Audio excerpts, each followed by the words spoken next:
very pleased to welcome everybody here today for the second event in Union Days 2023. Talking Union is the theme of this year's Union Days. I'm Alex Colvin, I'm Dean of the ILR School. It's my pleasure to welcome you all here to today's event. Union Days are a big part of the annual ILR calendar, event celebrating the labor movement.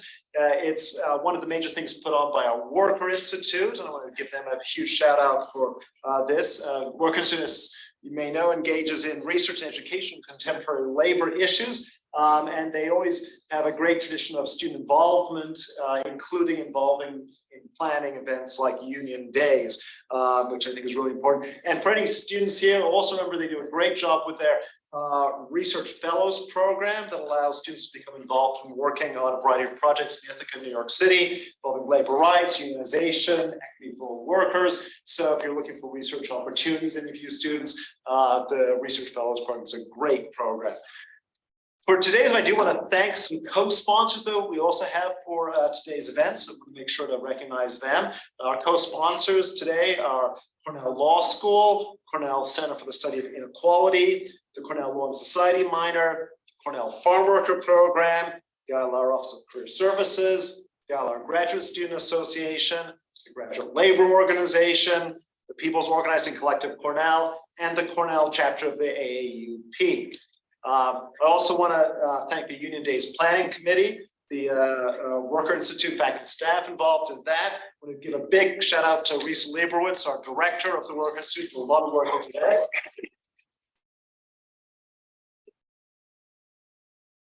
And a special shout out to student members of the Planning Committee. That's Danielle Donovan, Nick Wilson, Brad Morovich, Quintero. So I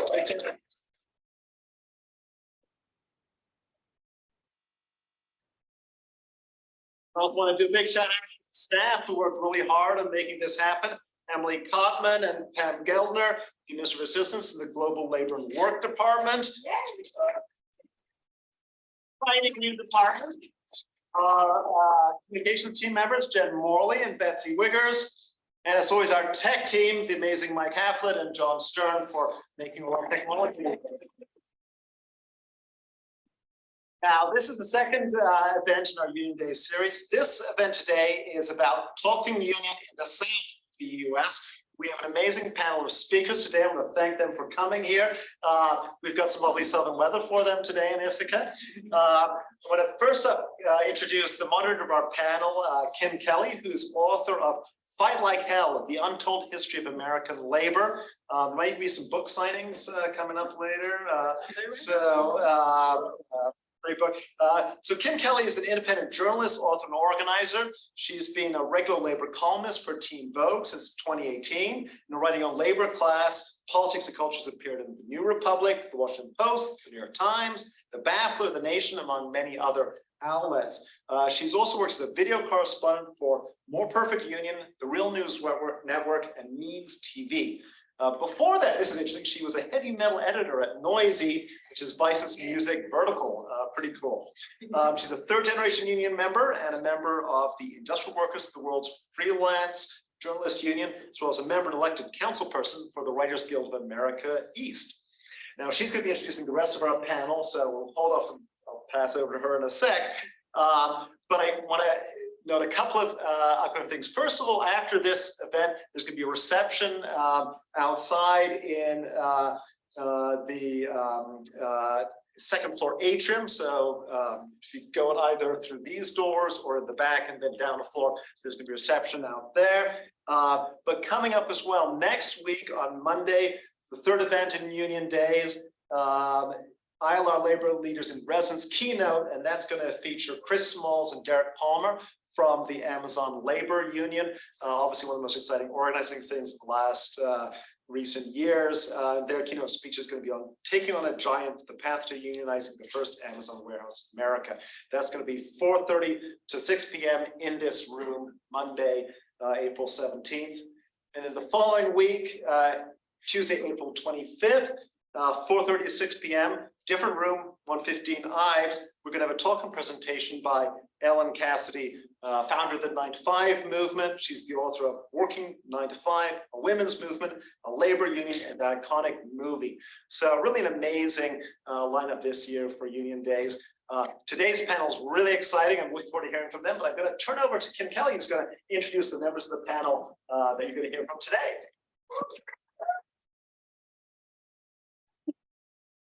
Hello, can you guys hear me okay?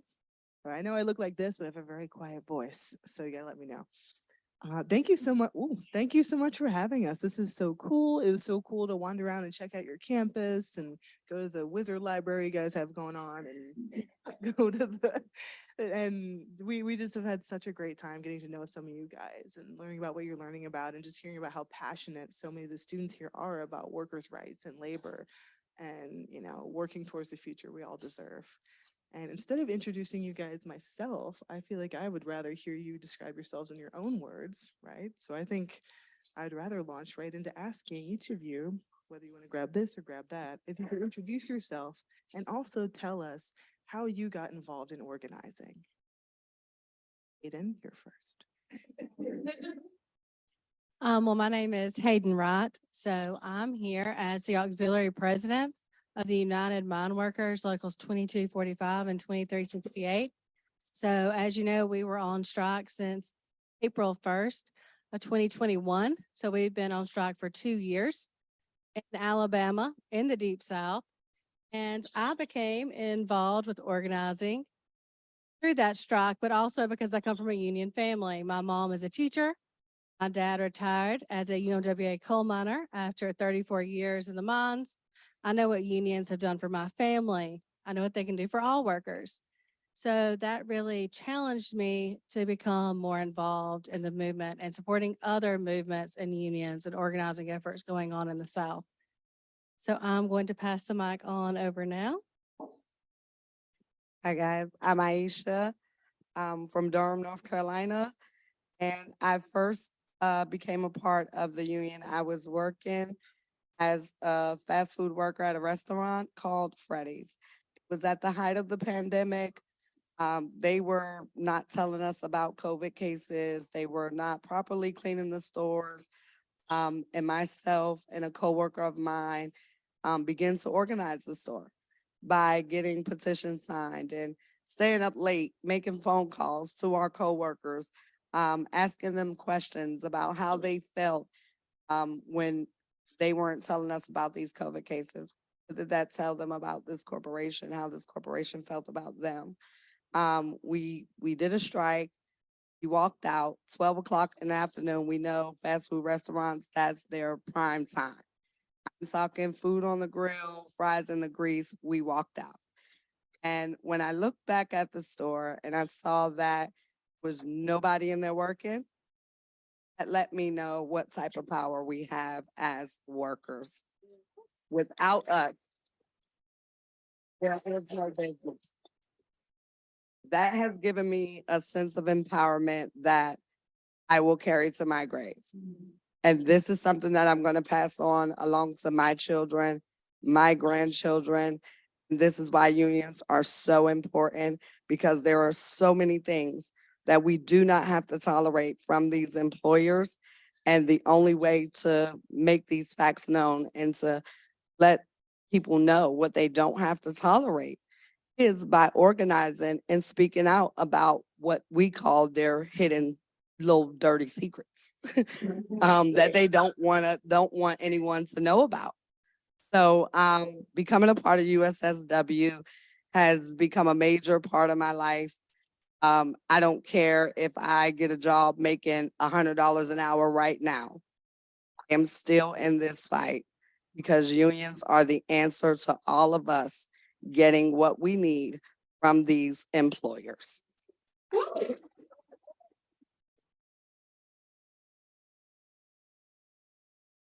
Hi, everyone. Can y'all hear me okay on here? Great. I'm Maria Harmon. I'm one of the co-founders and co-directors of Step Up Louisiana. We're a grassroots membership-led organization in Louisiana, and we're based in New Orleans, Baton Rouge, and Jefferson Parish. And I'm originally from Lake Charles, Louisiana. I started organizing when I was 16 years old, back in 2004. And there I really started doing community organizing through my church. So I saw the power of interfaith organizing early on. And then when I went on to school in Baton Rouge at Southern University, I studied political science and I started working under the Louisiana Democratic Party. So that's where I really started to bear my roots in political organizing. And not too long after that, I had moved on to a community organizing job with an interfaith group called the Micah Project, which is an affiliate of Faith in Action. And I really got introduced to the public education landscape in New Orleans. It was it's still a unique, we're the only city in the country that's 100% charter. And it was one of the biggest union busting moves in 2005 after Hurricane Katrina, because you had 7,500 educators that were fired right after a major disaster. That was really disaster capitalism in play. But what I've seen is one of the major partnerships we've garnered, one of the first major ones was with the Teachers Union, the Louisiana Association of Educators, an affiliate of the NEA. And we started our journey back in 2017 to really build out a coalition called Louisiana Alliance to Reclaim Our Schools, to help to expand sustainable community schools throughout Louisiana, but also to fight back against privatizations, for people to really see the viability in traditional public schools and the institution of public education to preserve, you know, workers' rights in that aspect. And one thing I can remember when my partner, Ben Zucker, and I decided to start Step Up Louisiana together in February of 2017, one of our first major actions was with the workers from Walmart in New Orleans. And we were partnering with United for Respect. And we challenged the leadership, the managers over there at Walmart, to take a letter of complaints from workers about the conditions, the lack of adequate hours to work with, and also just different demands of workers' rights there. For the longest, the manager did not want to come out. We kept pressuring them. We had news stations out there covering us. The police showed up. And eventually the manager came out and took the letter. That was a big win for us that day. And of course, there's been other wins we've garnered over the years, because we've been around for 6 years now. But what I'm proud about with Step Up Louisiana is, like, though we are a community organization and that's membership led, we definitely value the intricate details of what it takes to build out a union. We support a lot of labor unions throughout Louisiana in really advocating for economic justice and also education justice.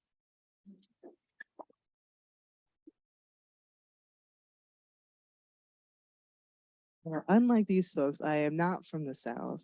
I mean, I'm from South Jersey. I live in South Philly, but I do not have any claim to the part of the country that these folks live and work and organize in. And it's not really a place I spent a ton of time up until pretty recently.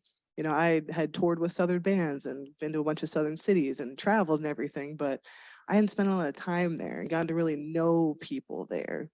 It really wasn't until 2020 when I first went down to cover the first Amazon effort, organizing effort in Bessemer, Alabama, and closely covered that campaign and got to know those folks and spent probably almost 2 months down there, that I really started to get a real sense of the challenges folks were dealing with and the joys and the lows and the difficulties and just the beauty and hardship that comes with organizing for poor people and working people in the South, in the deep South, in places where we know politicians don't care about us in general, but in the South, they don't even pretend. You know, like the deck is stacked so high against working people and poor people. And it's been like that for a very long time. You know, if we want to push forward, if we want to organize, we want to win, we want to capitalize on this wave of energy and motivation we're seeing, it's got to start in the South. All of the movements for liberation that got us anywhere even remotely close to where we are today, they were born in the South. And yet the South gets written off for a lot of different reasons that we're going to talk about, because I know you'll have opinions about that. But first, I wanted to ask each of you, and we can go down the line again, just about some of the specific challenges that come with organizing in the South, whether it's community organizing, racial justice organizing, labor organizing, because we know they're all intertwined. It's all one struggle. And I would love to hear from you guys about just what you're up against, because I think that people outside of that orbit don't necessarily know just how hard it is and just how legally and socially and culturally and politically nearly impossible it can feel sometimes. But I'd love to hear you guys talk to us a little bit about that. Yeah, so this is something we faced every day during the Warrior Met strike from the very beginning. As soon as 1 week in, we were actually hit with injunctions, which were ordered by the court that the company filed. And if you didn't know, Alabama, like much of the South, is a right to work state. That actually means is that the workers have the right to work for less. It gives the company the right to tell you that you're worth $8 an hour. There's nothing you can do about it. If you don't like it, you can leave. That's the power it gives the company. It takes everything away from the worker. So when we went on strike, because it's a right to work state, we're able to automatically start bringing in replacement workers, which are supposed to be temporary workers. The problem is right now, legally, there's no real definition of what a temporary worker is. There's no timeline on that. It's a vague title of someone's temporary, which is something that really needs to be addressed because that also hurts workers. And it hurts when you are in a union. It also hurts during organizing efforts. So for us, that was one of the big challenges. Next one that we saw come up a lot in the South was when people think sometimes of a picket line or a strike, you think about one building and you're picketing and walking across the exit to that one location. Well, the way it's set up in Brookwood, Alabama, is this actually several locals on strike. So 2245 was one, 2368, but then 2397, 2427. All of those were in completely separate locations within that county. So when we talk about picket lines for the Warrior Met strike, you actually started the CMO and drove all of our picket lines. It was 120 miles. And at the beginning of the strike, this picket lines were not, we had people there 24 hours a day. So you're talking about the entrances and exits over 120 miles. There was about 18 that were having to be covered all the time. By week 1, the government had brought in state troopers, come in and intimidate and watch the picket lines. Then they told us you can't even walk across the road. Then they said you can only have 5 of you on a picket line. Then they said if you block the road, we're going to say it's a misdemeanor. We all know the point of a strike is try to halt production. Anytime we would step outside of a box, would file, take it to court, to where actually in November of last year, we were hit with a temporary restraining order saying you couldn't be within 500 yards of Warrior Met property. And now that wasn't just for union members. They extended that to those of us in the auxiliary, anyone that was affiliated with us or anybody that collaborated with us. So if I would have come here and talked to all of you, invited you to a picket line, if you would have went, they could have said you were also out of order as well. We had several members assaulted by vehicles. That's on video recorded.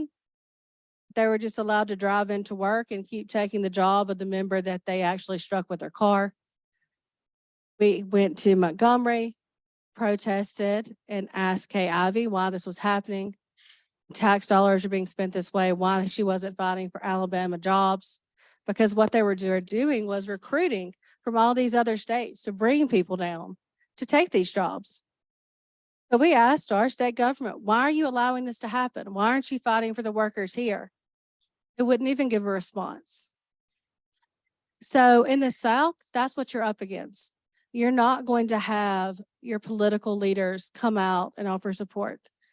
Now, we had local grassroots organizations come and support us. We had some of the local Democratic candidates come out and support us. It was really an isolated feeling sometimes because besides your other unions and besides your fellow workers, you didn't have that national support. And coal sometimes can be a dirty word for people. Because did y'all know that there's different types of coal? Because guess what? In Brookwood, we weren't keeping your lights on. It had nothing to do with the Green New Deal. Had nothing to do with a just transition. Most of us know that those things need to happen. The UMWA acknowledges that those things are going to have to happen. We mine metallurgical coal, which is used to produce steel. It's required. Actually, part of the process needed to create infrastructure. People didn't sometimes take the time to even get to know that about us. So people have misconceptions, and that's why it's so important to research and talk to people and realize that even if we disagree with an industry, don't disagree with the workers. No matter what the industry is, the workers deserve to be adequately paid, compensated, have benefits, and have a life outside of their workplace. So I think that is some of the challenges that are kind of unique to our fight. Just to kind of coincide with what you said, where we have the right to work laws. If the boss comes in and is having a bad day that day, they can say you're fired and that's it, you're done. And there is absolutely nothing that you can do. I've experienced that with coworkers of mine within the fast food industry, where someone has been working for years here. And then all of a sudden, because they want to voice their opinion on things that may be going wrong on the job, next thing you know, they're fired. And there's absolutely no law to protect them at all. They just are gone. So now how do they feed their families? We have laws that the minimum wage is still $7.25. And no matter how much the entire city or state wants to raise this minimum wage, the government will not do it.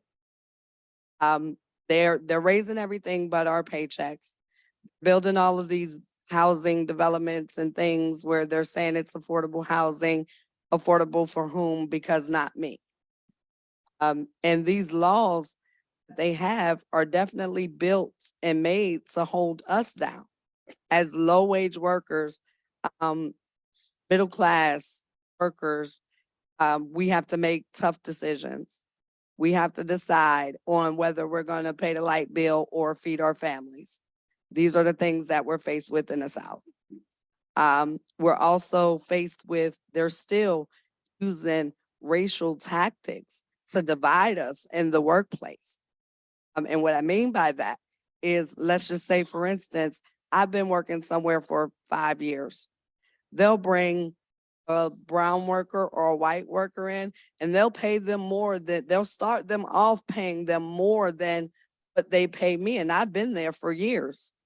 So now everyone's walking around with, instead of trying to come up with a solution together, now everybody is at each other.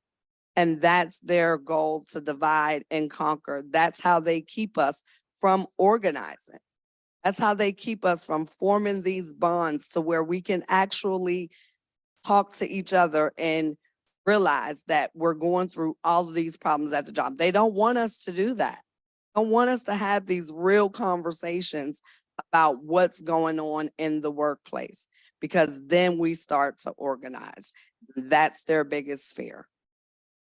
Like I said, in the South right now, the minimum wage is $7.25. They have apartments that they want $1,400 a month for.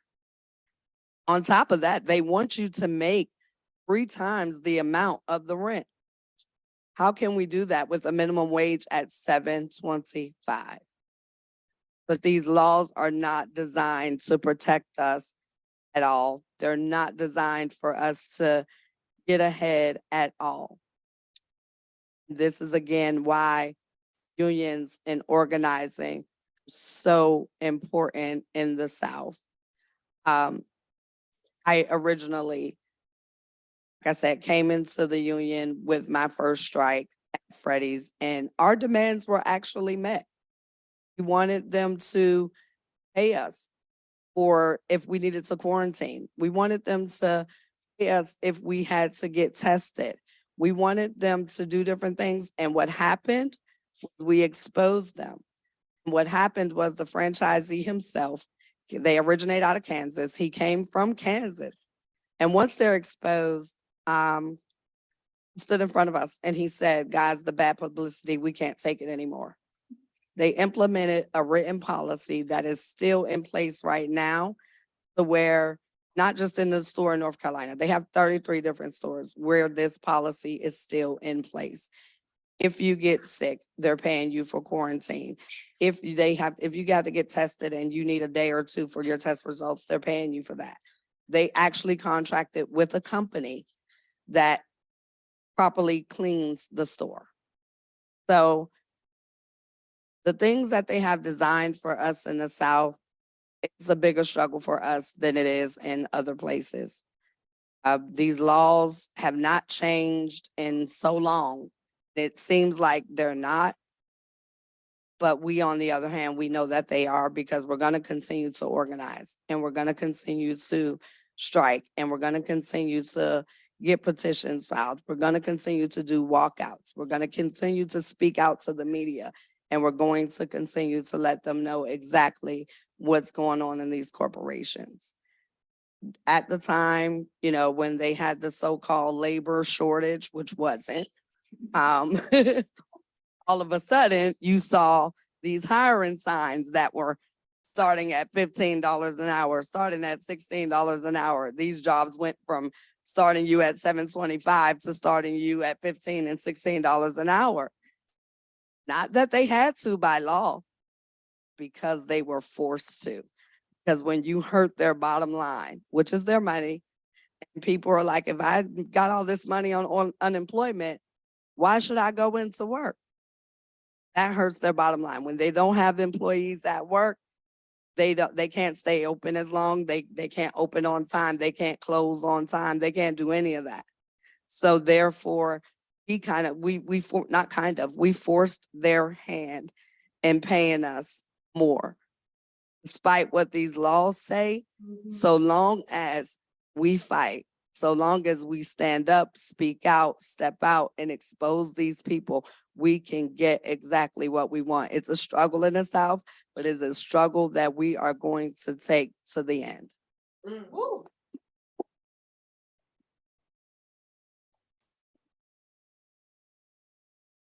What I can speak to is just some challenges that we're facing in Louisiana. Just to echo what's been said of what's happening in Atlanta and Georgia, Louisiana is a right to work state as well. How I've always interpreted is the right to fire, like at will employment, you know, and I've seen how workers have been disadvantaged by that policy, let alone state policy in place called preemption. I remember when we first started a campaign, it was around 2018. We built out this campaign called Unleash Local. So what we wanted to do was help local municipalities throughout Louisiana to increase their minimum wage.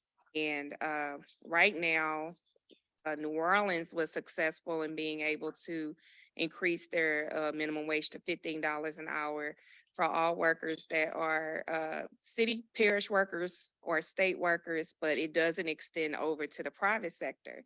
And the reason why is because of preemption. So in the state of Louisiana, we do not have our own minimum wage set. We assume the federal minimum wage, of course, which is $7.25 an hour. But you stop any local municipality from setting their own minimum wage because of preemption. I know, crazy. But that's just how Louisiana works, unfortunately. We had a statewide campaign linking all the way from New Orleans, Baton Rouge, Lafayette, Lake Charles, up through Alexandria, Shreveport, New Orleans, all over the boot. And we had a host of town halls, listening sessions. We developed a very compelling narrative, but we were defeated, you know, in the state capitol, unfortunately, where folks just did not want to get rid of that piece of preemption. I think it was the business community that really has a chokehold on a lot of these legislators, you know, because they're thinking about their political careers, they're thinking about their political donors, and they don't want to disappoint them. It's just unfortunate that you have the masses of the people who are the electorate who help these people remain in office by voting. But, you know, our needs aren't being met, or nor is it a priority. Of course, there's like a slew of things like gun laws and all these other things that are part of preemption, but the minimum wage is a big part of it as well. I would say another challenge we face is just really a lot of apathy and fear. Like the way we perceive power in Louisiana, let alone the South, is very skewed, where it benefits the 1%ers and not the 99%, you know, which is why I see the importance of organizing and why we can't let up, because that's how you build people power. I'll never forget when we were had a campaign with the Poor People's Campaign, and we led 6 weeks of direct action. And I never thought I would get arrested for protesting. But in June of 2018, I decided to risk arrest. But I also seen the importance of the impact we were able to make, because they had so many people around that time in the legislature that was trying to make major cuts. They were trying to cut all of the social welfare programs we had going on, whether it was SNAP or food stamps. They were trying to limit funding for nursing homes, you know, and when you think about nursing homes, it's more than just, you know, elderly people finding a place to stay, but it's also a place for rehabilitation. Because my grandfather at the time, he's deceased now, but he was at a nursing home recovering from a surgery he had. And that was really like a motivating force for me to like risk myself and others. It was 8 of us who got arrested, but what got me was I thought I was just going to be given a summons. No, they took us to the parish prison in Baton Rouge, and I got a full glimpse of what it's like to be incarcerated. You know, we were held in there for over 10 hours, but I was upset the whole time. I was even going off on the sheriff deputies, because I'm like, what are y'all getting paid? $9 an hour? We're fighting for. I'm like, we're fighting for a more budget that would also increase your pay. And then I could tell what I was saying was getting under their skin, because one of the deputies comes out and says, we appreciate what y'all are doing, but we don't want you blocking us to do it. You know, I'm like, what the hell is gonna get hired? Right. And what got me though, we were one of the deputies, one of the state police people who arrested us, I could tell he felt bad, where he started really coming out the bag and just telling us like, well, they changed the policy with you guys over the weekend. We were just supposed to give y'all a ticket, but y'all wouldn't stop protesting. So we had to take you here. I'm like, obviously the lesson isn't being learned, because we're going to keep fighting. We're not going to shut up. We're going to keep calling it out. And what came out of result of that was the governor had people from his administration meet us in the chapel of the state capitol that next Monday, and they apologized to us and said, we support the Poor People's Campaign. We understand what you guys are trying to do, you know. And but I would say like this is a very unique time, because now the governor of Louisiana actually wants to put forward a minimum wage bill in Louisiana. So this is pretty historic. But I would have to account that all of the organizing efforts and campaigns that we've led in partnership with labor unions throughout the state has led to this point. It really has. And I'm just hopeful that we're able to really secure a victory and get the votes that we need to pass this legislation, because it's really overdue. I mean, when you think about the culmination of systemic racism, misogyny, and patriarchy and poverty, you know, all comes together. That's really Louisiana. That's really the South. When we think about that as like one hard struggle to deal with. And the thing is too, is like perception is reality for a lot of people in Louisiana. You know, they're good to go with face value politics. You know, many times it causes people to vote against their best interest. Like if you think about the cliche people who are living in like a trailer home, you think you're actually like middle class, but you're not because of the perception, you know, the tactics of race to think, oh, because you're white, you're better. No, if you're in poverty regardless. Like we have to really think along the lines of how we're all impacted by classism, you know, let alone race. And which is why I'm so proud that we were able to establish Step Up Louisiana, because we're a multiracial and intergenerational organization. And when you see multiracial and multicultural movements come together, that's when real power comes together, and that's where real change comes in. So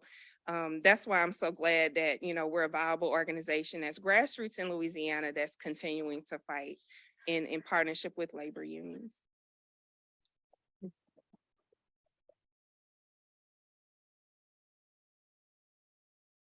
I'm so glad you brought up the theme of perception, because that's something, I've been reporting on, specifically on the strike that Hayden's talking about. Does everyone know about the Warrior Matt coal strike?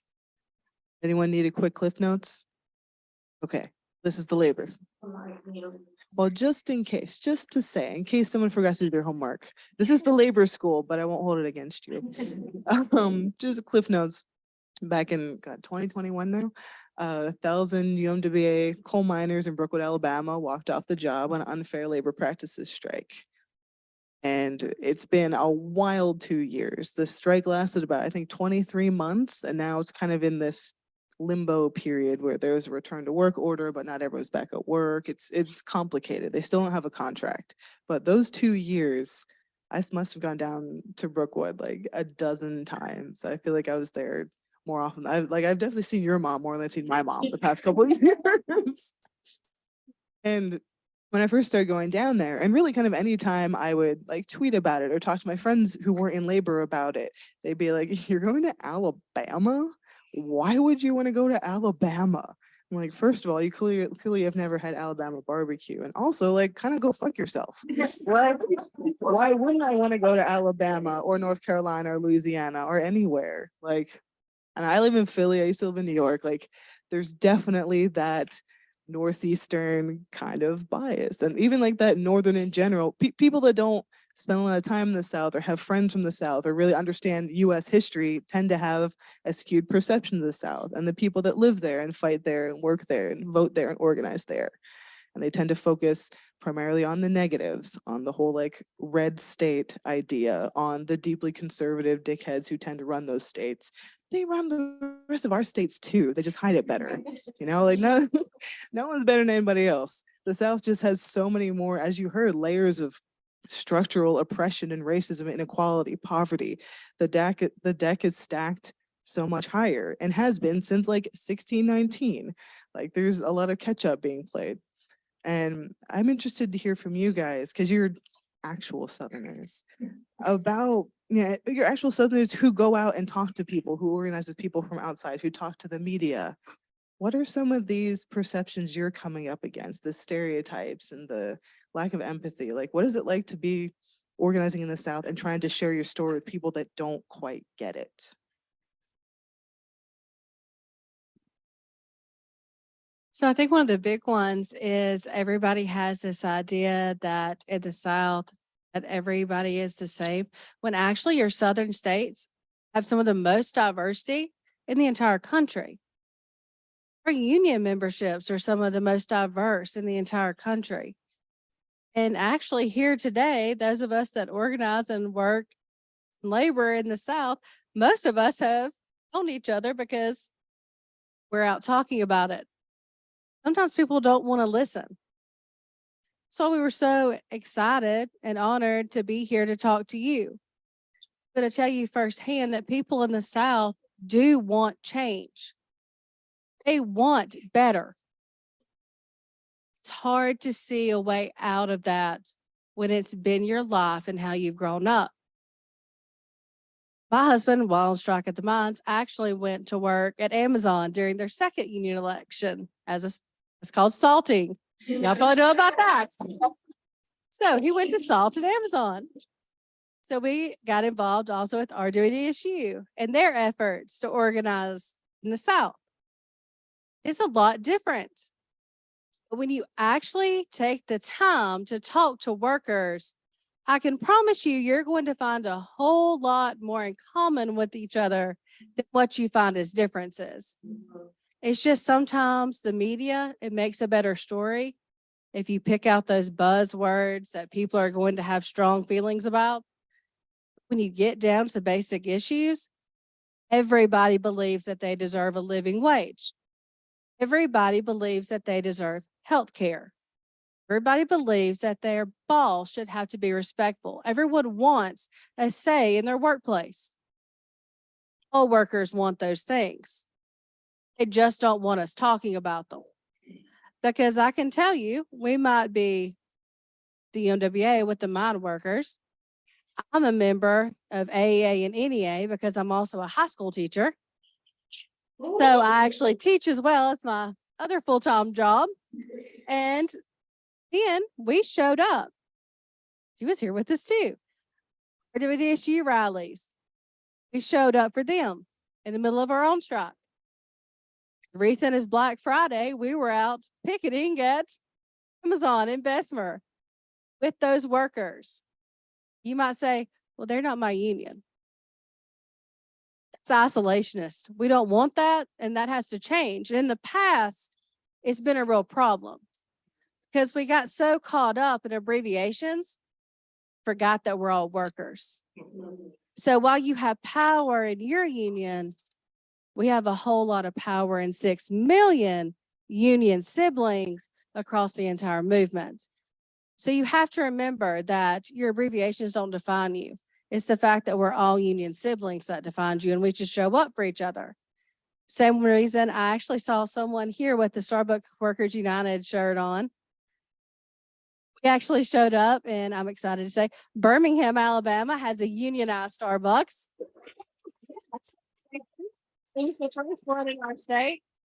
Showed up 2 different times at sip-ins for them with our camo because their bosses were trying to intimidate them, cutting their hours. And it's really quick in the South. People typically recognize camo as being UMWA. How quickly they called in security to come in and sit when we came to do sip-ins. So you have to show up for each other. And that's important. And sometimes that's the key that gets forgotten. We can get so involved in our own fights and we feel like we're so dug in and so in the trenches that really to see the changes that we need to see in the South and across the country, we're going to have to start showing up for each other's struggles too. That it's not their struggle, it's just our struggle as a worker. And it's my responsibility to show up and support them and show that solidarity. Because what that does is it inspires the workers that might be afraid to see that they're not alone, that they can't be signaled out, that they're not isolated, that they have a support system they can come to. Because I can tell you after 2 years on strike, it was solidarity from our fellow workers and unions that allowed us to be able to feed and have a pantry that gave out diapers, food, hygiene products for over 900 families. And we never had to close a week. Every rally, we were able to give those items to family. It wasn't funded. Our international gave some donations, but it was funded because we reached out and talked to our fellow workers. That's where those donations came from. They came in $5 amounts from people working at Starbucks, working at Walmart, that sent in letters of support saying, we don't have a union. We see that you're not just fighting for y'all, you're fighting for us. Because if you let a company away with what they are, what will these other companies try next? It's a connected struggle. So we're all connected as workers, and even workers in the South. But we need to all come together and see we're all fighting the same fight and stop kind of placing those stereotypes of what's different or what we don't understand to keep us scared to talk to each other.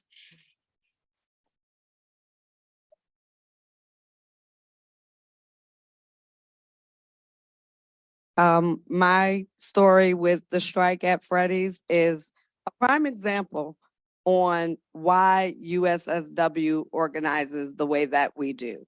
We organize worker by worker rather than store by store. Within the service industry, which keeps this world going, we feed you, we clothe you, we take care of you when you're sick. There's such a high turnover rate in these jobs. We did 3 strikes at one job at Freddy's, 3 strikes, and neither time that we did strikes were there the same people. The last strike was 30, 60 people that were 30 and 60 and 90 days in. We meet workers where they are. We do things like blitzing, and let me just explain to you guys what that is. Where we go into the stores, we have the workers, not our organizers. We have the workers go into these stores and talk to the workers. And when you can, when someone can relate to exactly what you're talking about and what you're going through, it makes it so much easier for them to open up to you. And it makes it so much more for them to want to join the fight and know that they have a voice on their job. They have the right to, address their concerns. The biggest thing with us is we're trying, what we're doing, what we have done is we have built an anti-racist, multicultural union. We meet these people where they are. It's easy for me to go into a restaurant and talk to a worker and they're explaining to me how they've been burned on their job and the manager told them some weird thing to do, like put mustard on it. I don't know what that's about. I don't know how mustard helps a burn, but this is one of their key things. Myself personally, I've worked in different industries. Different areas of the service industry, from healthcare to retail to fast food. And all three, all throughout, and even warehouse work, we all have the same set of demands. Basic demands. They're basic. They're very basic. Healthcare, proper PPE, voice on the job. And last but very not least, that all livable wage.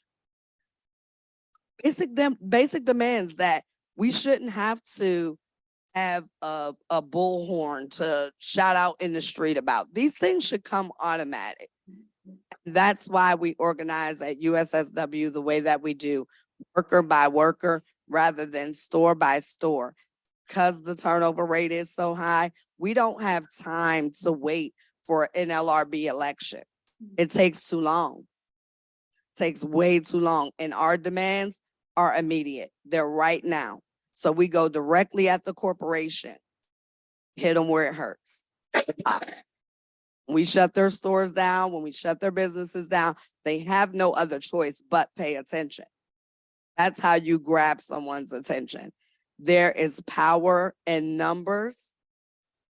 And if we continue to not allow them to divide us the way that they tried to, and we continue to come together as a family, because USSW, we're a family. We don't just talk to each other when it's strike time. Don't just talk to each other when there's a chapter meeting going on. No, we actually have a group chat where we reach out to each other on a daily basis. So we're a family. This family is steadily growing. Day by day, hour by hour, we're constantly growing. More and more people in the South are awakening to what has to be and what doesn't. The more of us that stand together in solidarity and realize that these corporations, they can't beat us. Can't. No matter what manipulative tactics they may use, which they do all the time, you do the least little thing and your job is on the line. If you express a grievance about something, your job is on the line. It's just manipulative tactics that they use. And the more that we speak out about their tactics and bring more people aware of what they're doing to us, their battle is about to not even exist. It's really not about to exist anymore. We're fed up. We're tired. This is enough. Enough is enough. In the South, where the heart of this country, so much history, so many of our history, so much of our background comes and stems from the South. And just to think this is the place that is actually struggling the most. My thing about it is, hasn't the South struggled enough? Look back in your history, see the struggles from beginning to now. And the more we put, the longer we fight this fight, the easier it becomes generation by generation. My ancestors' fight is not my fight is not as hard as my ancestors' fight. My children and my grandchildren's fight is not going to be as hard as mine. And we may be here to see it, we may not be, but at some point, this fight is not going to exist anymore. It is going to be the norm. It is going to come from everything that we're planting right now.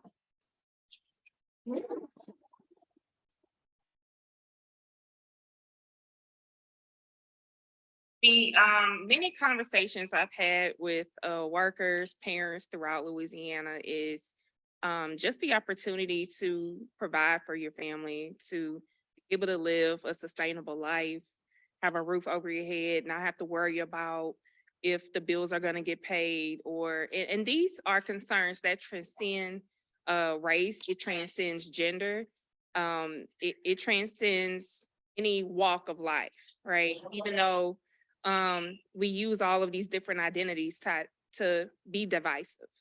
And the one thing I appreciate with the course of work over time at Step Up is how we started our economic justice fight in New Orleans. We surveyed over 140 low-wage workers and community members about what are 3 issues that you want to see changed. And the 3 top issues was a $15 minimum wage, equal pay for equal work for women, and Be in the Box, which is now Fair Chance in Hiring. Luckily, we were able to get all 3 of those things accomplished in New Orleans. Now we're taking that fight to Baton Rouge. It's a different political climate out there. It's more conservative, but at the same time has some progressive potential. But right now, New Orleans is still the premier progressive locality in the state. We've progressed on from that 3-point platform in New Orleans to now working towards a workers' Bill of Rights. And I would say that's a major accomplishment. But when you look at the grand scheme of things, again, it's just centered around the struggle, and really that struggle, it has to keep us going, and people have to really continue to put their stories out. One thing I've seen is the power of storytelling really helps to shift things the way we need to. And we can't rely on our oppressor to tell us what our experience is, And one thing I appreciate too is how we've been able to be true aides in the worker justice fight from the economic justice standpoint, where we tend to organize workers that don't have a union. And one of those big fights we've been able to just lend some capacity to was the dollar store workers. And that's a large retailer where a lot of organizing and union organizing is starting to pick up. And so far, we've held at least 3 to 4 organizer and training cohorts through Step Up Louisiana with our dollar store worker campaign. And I'll never forget last year when we had folks travel from Louisiana up to Tennessee, because the one main thing was like, okay, we have all of these demands and all of these concerns about, the struggles that a lot of dollar store workers are dealing with. And a lot of this stuff happened around COVID, where it was lack of the importance of the essential worker, right? And what gets me is like the stereotypes come in when you see low wage workers. You think they have little attainment of intellect because of lack of high level education, where there's that elitism that comes in, right? And it causes you to dismiss their humanity. And what I appreciate is how we were able to give a voice to a lot of people during that time that were workers at dollar stores. And one lady, Kenya Slaughter, she still works with us, but she was one of the assistant managers at a dollar store in Alexandria. And her story hit national news outlets. And that's when we really started to see a shift in like how we saw the work pick up, which led us to this point. And I'll never forget when everybody went up there to Tennessee for the shareholder meeting with the dollar store workers. And Reverend Barber was with us, and everybody had marched up there. We had a second line band and everything. Because the one thing is, what I appreciate is in our style of organizing, we center our culture. We bask in who our identity is, and we take pride in that, because we shouldn't be ashamed of who we are, and we're telling people this is who we are by doing that, right? And but I'll never forget those powerful words Reverend Barber said. He knocked on that door 4 times. Those people did not want to let us in. They were in We came like maybe 4 minutes after the meeting started. They did not want to let us in. And Reverend Barber was banging on the door. He said, for the love and power of God, open this door, you know. But though they wouldn't let us in, I would say that was a victory in a sense of being heard, because those words are always going to ring in their heads.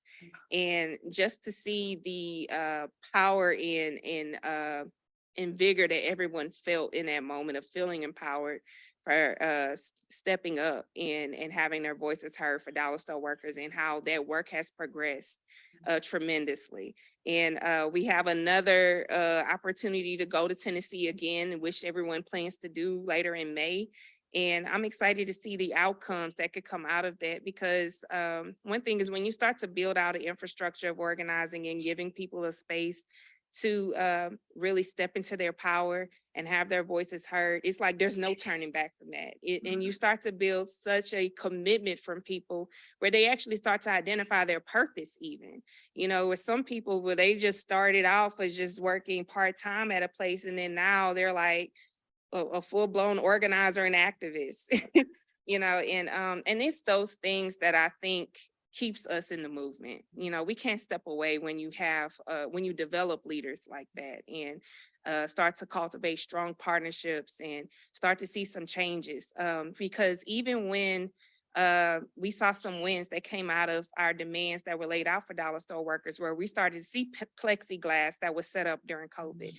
People were giving adequate PPE the way they needed to.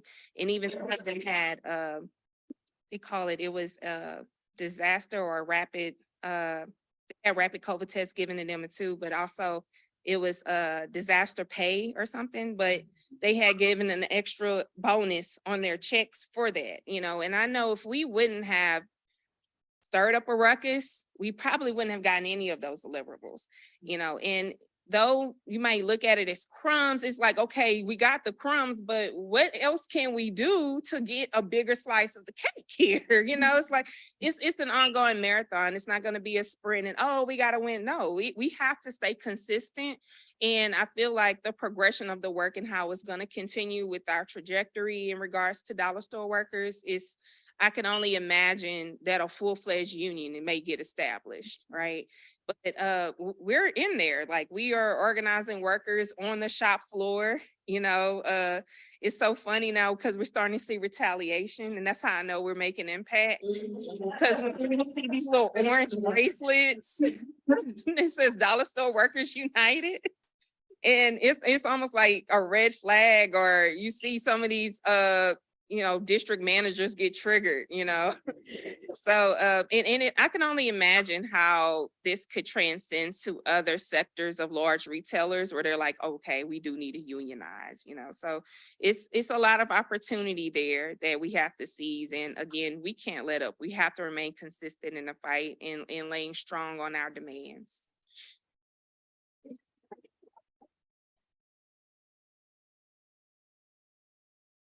I'm so glad you brought up Reverend Barber. Oh my God, I remember trespassing on Amazon property with him, and he is fearless. And that made me think about something else that kind of struck me when I first started covering Southern worker stories and coming to the South and seeing how organizing works, is the role of the church and religion. And that's not something I had really come across in my work covering labor, like in Philly or New York or in my part of my neck of the woods. It wasn't a common thing to necessarily consider.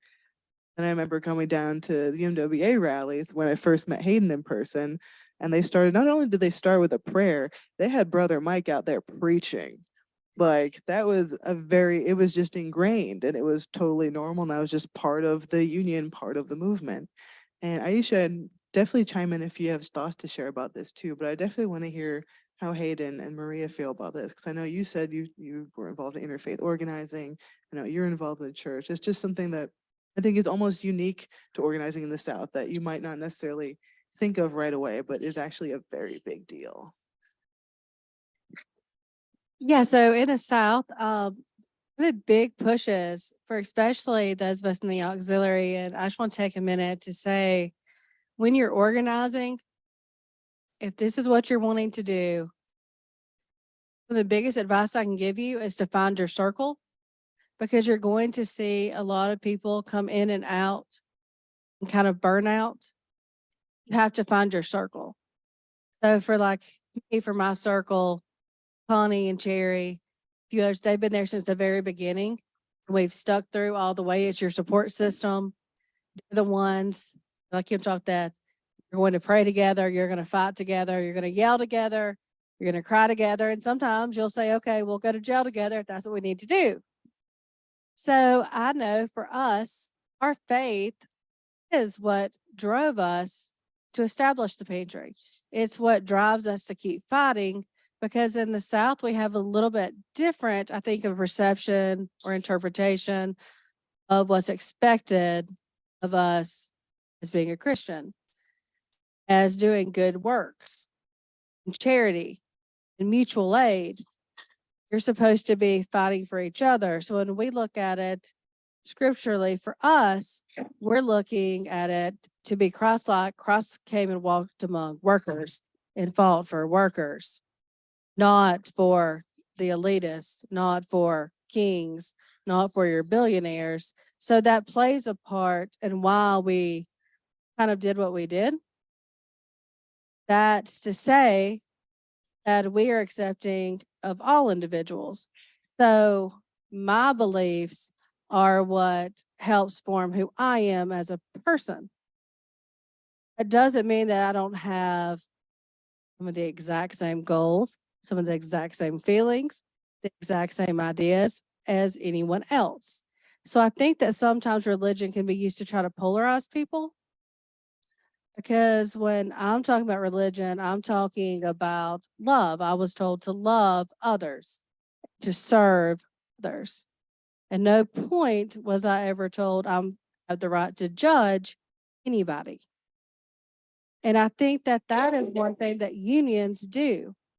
Unions give you a contract that says a company has to treat you all equally. They can't treat me different because I'm a woman. They can't treat me different because of who I love. Can't treat me different because of my religion. It puts it on paper that I'm an equal. And anybody that's a part of a union is my family. My brother, my sister, my sibling. I'm going to love them. I'm going to fight for them. Because other things aren't what the focus is. So I think that that question is a personal one. It's what drives you as an individual. But you have to remember that your views aren't the only valid views. You can't let your personal beliefs, when that comes, close you off to being able to relate to other people. So there's a balance there. And in the South, that balance is a little bit different. So like our union, like she's talking about, do open with prayer. We have different speakers come in from all different denominations to come in and talk to members, to open up, to ask for strength. But it's more in the source of solidarity and unity and coming together. It's not about division. And I think that sometimes I hate to see religion being used as a weapon to polarize people instead of showing us that what we should be doing is coming together and lifting each other up. We should be supporting each other, because to me, you can't claim to be faithful or to have, if you're a union buster, if you're going in and trying to exploit people. Like that, to have good morals. Like if you're okay with exploiting people, if you're okay with kids starving, and I say this because Kelly Gant, one of the executives for Where You're Met, actually said on record, we have every ability to pay them everything they want. We do not have the desire to. We can starve them out. You're not just talking about the workers. You're saying you're willing to starve out their children, families. That's evil, and evil can't stand. So what we're fighting, when we're talking about capitalism, we're talking about businesses, we're talking about evil.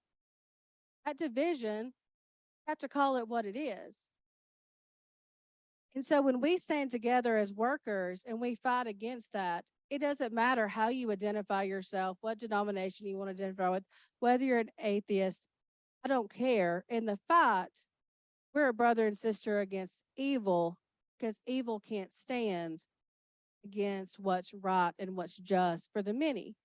So that's what we have to keep in mind, that we're fighting for each other and better for all of us, not for some of us.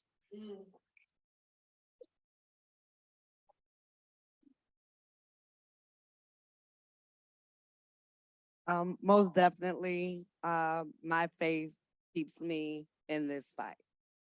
I said, only thing you have to do is have faith of a mustard seed, and I'm pleased. My faith keeps me in this fight. My faith lets me know that we will win. My faith lets me know that we're not dealing with this for too much longer. My faith let me know that should have walked out of Freddy's. I walked out, stepped out on faith, and there I had my victory. Again, like I said, our demands were clearly met. That is not a sample of stepping out on faith. I don't know what is. I was nervous as heck. Fine. Nervous as heck right now. We'll get through it because my faith says this is what I am supposed to do. This is how I'm going to make this journey easier for generations to come after me. My faith tells me that my ancestors' deaths were not in vain. The fight that I'm fighting now couldn't have told me in a million years, 20 years ago that I would be. But here I am. So yeah, faith is definitely a big part of it. During the pandemic, USSW had a Fed Up program where we fed people for 2 years during the pandemic. We were out there, rain, sleet, or snow, 1,000 degrees or 0 below. We were out there feeding people throughout the pandemic. So yeah, faith is a big part of this. It is what gives me my drive. It is what lets me know I have the strength to do this. I'm going to keep doing this. So yeah, it plays a big part in what we do because faith without works is dead. So we have to keep working in order for our faith to work for us. And a big part of being a union is to be a family. And we are the Union of Southern Service Workers. Our initials are USSW, and you can't say those things without saying us. So this is about us.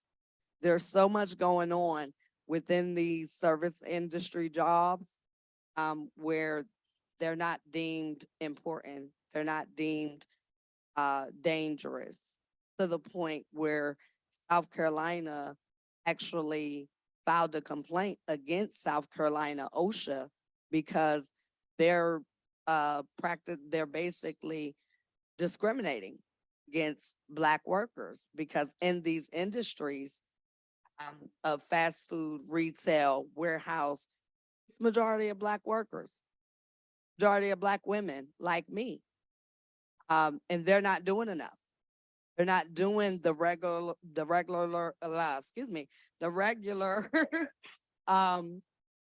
inspections as they should in the service industry because they don't deem these jobs dangerous.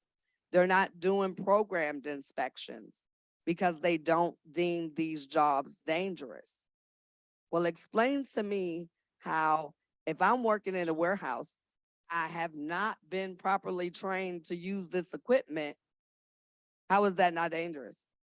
If I'm working in a warehouse where the boxes are not stacked properly, and at any given moment, something can come toppling down on my head with only God knows what in it. How is that not dangerous? If I'm working in a restaurant and I don't have proper burn gloves to protect my skin, and I'm dealing with hot grease, how is that not dangerous? If I'm working in healthcare and I have to transfer patients from bed to wheelchair or wheelchair to bed, and I don't have proper equipment to do that, and I have to put that strain on my body, how is that not dangerous? Not only for me, but it's dangerous for the patient as well. How are these jobs not dangerous? This is what they feel. This is where the service industry is in the South. So yeah, my faith keeps me going. My faith says everything I want, everything we need, we're going to have. And we're going to have it by the faith of God. That's the only way we're going to get it. It's to keep the faith and keep moving, keep pushing, keep speaking out and keep coming together. Continue to grow this family. Can't do it without having faith in something. You know, one way or the other, faith is always going to be on your side. You got to have faith in yourself in order to do what we do. You have to have that confidence. You have to know that this is what I deserve. This is what I'm out here to get. Let your faith lead you. You got it.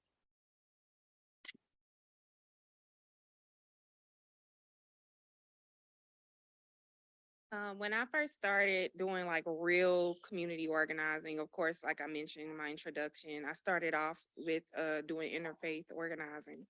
And honestly, during my journey, that's really where I already had a relationship with God, but it really deepened because I was in spaces that transcended just my religion of being a Catholic, but also I was in spaces with Buddhists. I was in spaces with Jewish people. I was in spaces with people of the Baptist faith. And I'll never forget this one time. It's probably around 2016 before Step Up was founded, but I was in a space where a Jewish rabbi, a Catholic priest, and a Baptist preacher were all putting their heads together in how to push policy to decriminalize marijuana in Louisiana to decrease the mass incarceration rate.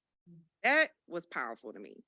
And for me, I felt like I saw the power of God. I saw people coming together, regardless of differences, to do God's work, and that's really how we define our work at Step Up as well. It's just, this is God's work at the end of the day. Like, we are fighting forces of evil, people who genuinely want to oppress and dismiss everyone's humanity.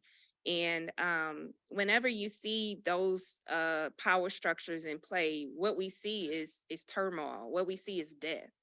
And the God I know I serve is for life and life abundantly, right?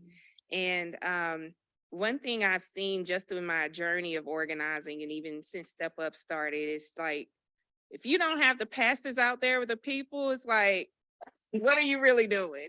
And it really requires all of us to really pull together to really have some critical influence and impact.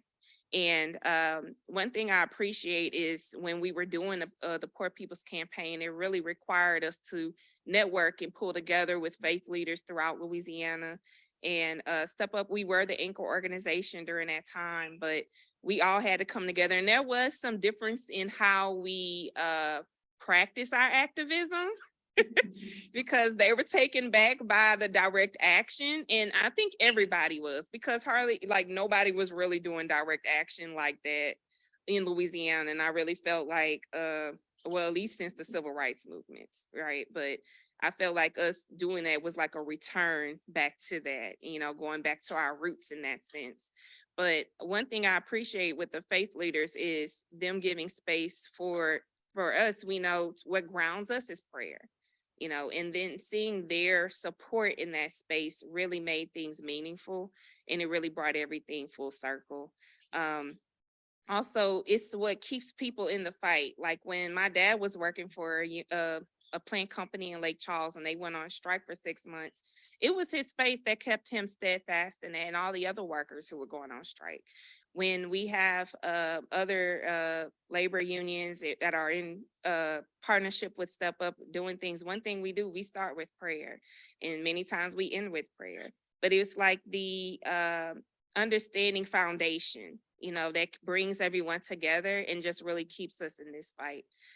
Because this is serious work. I mean, when you look at issues of community organizing or labor union organizing, it's really everyone's lives that are really at the forefront. And really, when you really hear the lived experiences, there's a lot of trauma there. There's a lot of pain. And many times activism comes from pain, and we really have to see how many times when they utilize that anger and pain and redirect it, it's almost like a journey of healing starts to emerge.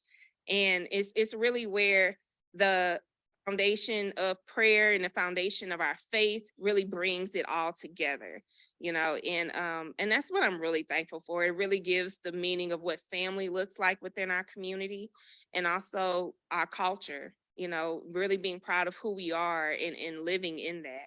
And I feel like it's quintessential to the victories that we're able to garner and the victories that we're going to garner in the future, because having that foundation, it's almost like, if you don't, it's like a house with no foundation almost. Like it's gonna falter if you don't have that critical piece. And I know in the South and especially in Louisiana, it's like that is what it is for us. It's our faith. And I think that's what keeps us showing up every time, because people look at us like, wow, y'all taking some major losses, but y'all keep showing up. And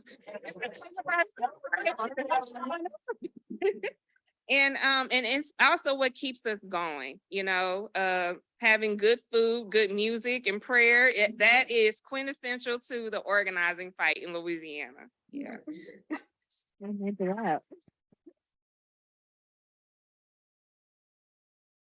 Yeah, I have like a million more questions I want to ask you, but I don't want to be greedy.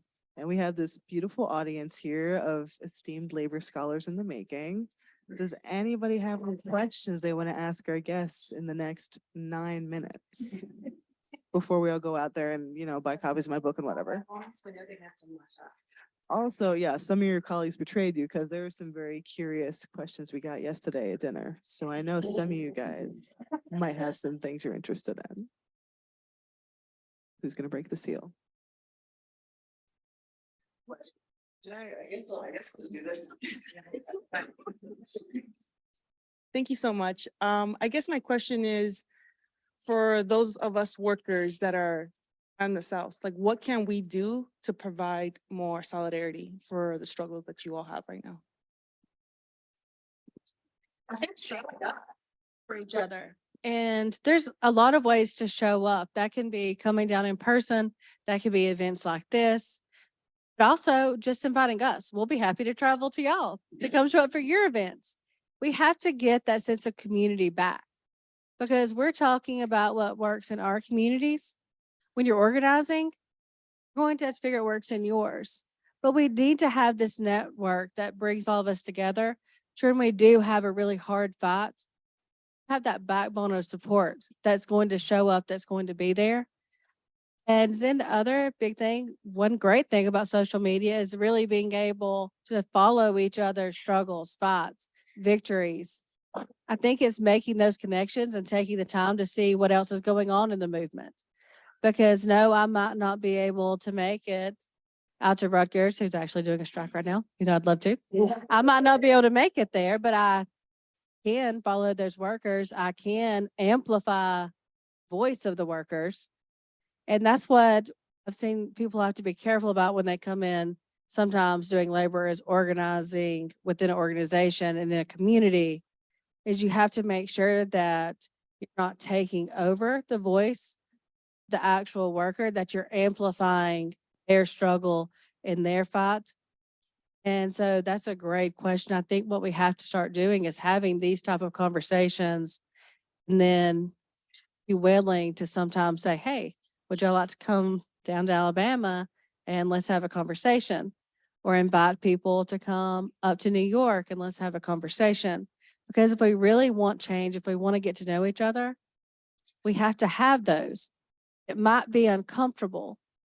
Having some conversations like the question she has about religion, that can make people uncomfortable, because what's our normal isn't someone else's. It doesn't make anybody wrong in the conversation. We need to understand those things about each other to be able to work with each other.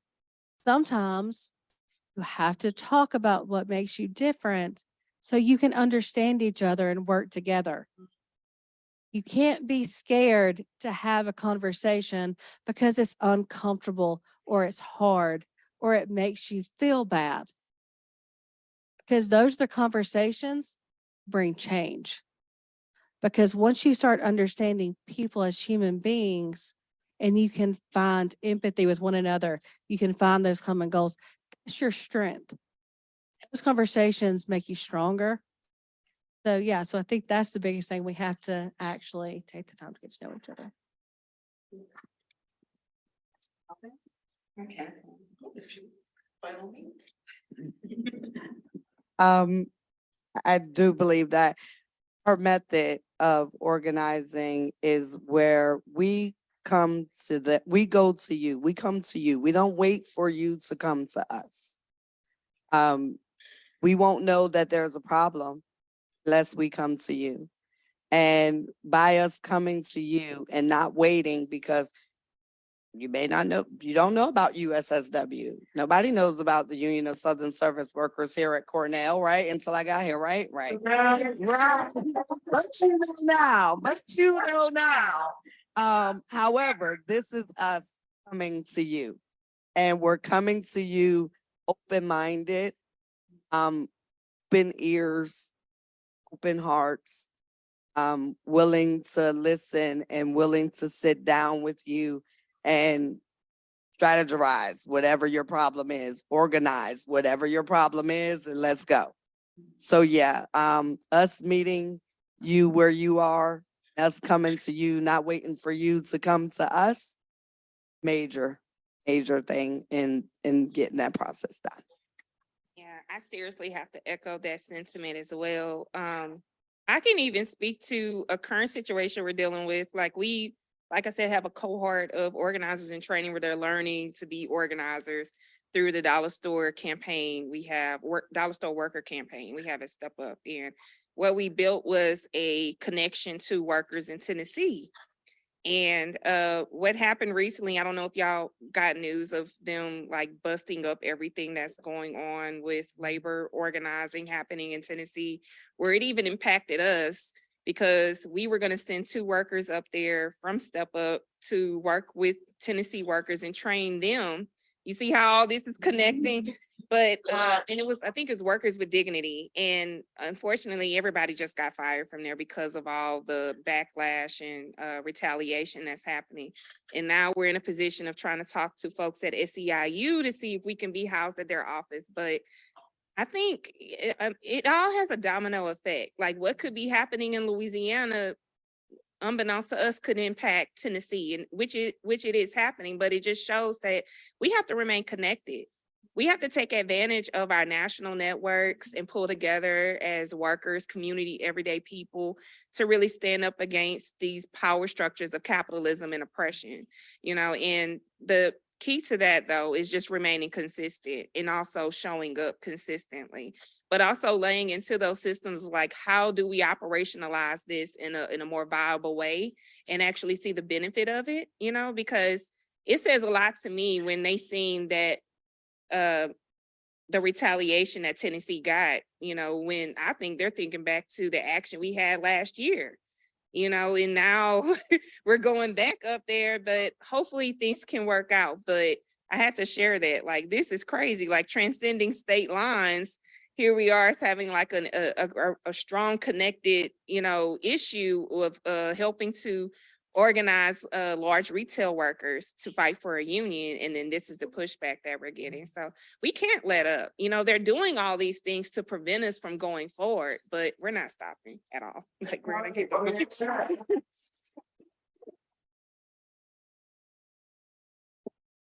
I certainly can't top that, so I'm going to hand it over to Risa.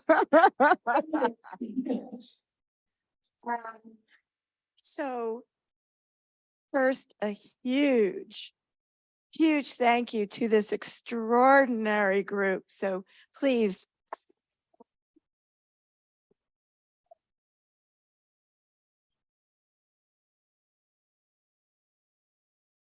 I think a lot of us could sit here for another hour or two. We're not going to sit here for another hour or two, but we will have an hour, as Dean Colvin said, to have a reception, an informal reception that'll be on the second floor. So you can either go out up there and go down, or you can go out here and go out. And our wonderful guests will be there, and it'll give you a chance to have some light refreshments and some great conversation that will continue. And I want to remind you all that there's more. Right, there are other chances to talk. So for students in the audience and others, tomorrow, which is Friday, right? At 10 a.m., there'll be the student coffee hour. And our Worker Institute is hosting that, and our guests will mostly be here. Some people have to travel. One person has to travel, which is very sad. We want to keep you all here forever. But unfortunately, you got to go organize. Not unfortunately, fortunately, you got to go organize. Right. And so, but for 3 out of 4 of our guests, you'll be able to come and schmooze and have some coffee and some refreshments. And also let me introduce you. You're going to be here too.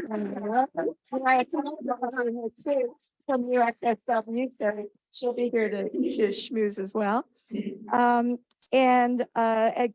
Again, I want to remind you of something you heard about before. There'll be a book signing if you'd like to have our resident author, Kim Kelly, sign her terrific book. There'll be that opportunity right out here in the reception.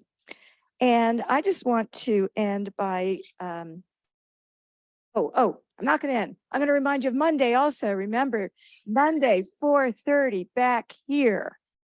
There are the Amazon Labor Union leaders, right? President Chris Smalls and Vice President Derek Palmer, who are our ILR labor leaders in residence, and they're going to be giving a talk about, as they say, slaying the giant and establishing a union, the first union in Amazon. So don't forget to come to that too. And then the next week, we'll remind you, on the 25th is Ellen Cassidy, one of the co-founders of the 9 to 5 movement.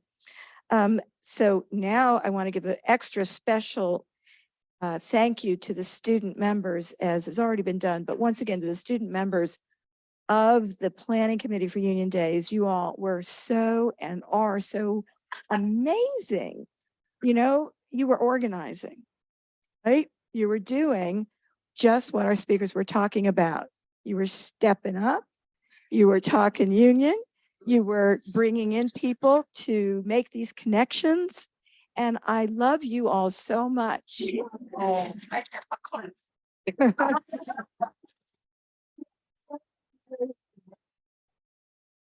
And there is power in the union and there's power in students. Yeah. You have always led. I was here in the mid-'80s, and I know I'm taking time, but I was here in the mid-'80s and I was part of the divestment movement, the anti-apartheid movement for the people of South Africa. And who led that? Who started that? It was the students who started it, right? The Latino Studies program and the Latino Studies, the Latino Living Center and the fight for Latino rights on campus. It was the students who led that. The grad employees organizing. Obviously, it was the students who led that, right? I mean, you can go back, way back, and we're coming on the anniversary for the takeover of the Strait in 1969. These are student-led movements. And so it's important to remember that because we follow you here in the university. And so, you know, I just wanted to say that. And one other thing, which is, you see, don't get me started. It's those connections, that kind of multiracial, multi-gendered, across occupations, across regions. And I lived in the South, and I learned a lot being in the South, working for the NLRB. I learned about the courage of workers who stand up in the face of very, very frightening circumstances, and they join together. And so that ability for us to cross over those lines is, it's just, it cannot be stopped. And so think about the courage of the Starbucks workers all over the country, including in our little hamlet of Ithaca, who all organized in the face of that giant. Think about the Rutgers strike that's going on, which was mentioned, where the full-time faculty are joining and standing up. Tenured faculty are standing up for the part-time faculty, the contingent faculty, the grad employees on the basis of equity, right? And they're not backing down. And so it doesn't matter what the occupation is, it doesn't matter where you live. The inspiration that we get from all of you is just, it's unbeatable. right? And so as the workers said in the fight for 15, I believe that we shall win. That's right. So thank you all and join us for the reception.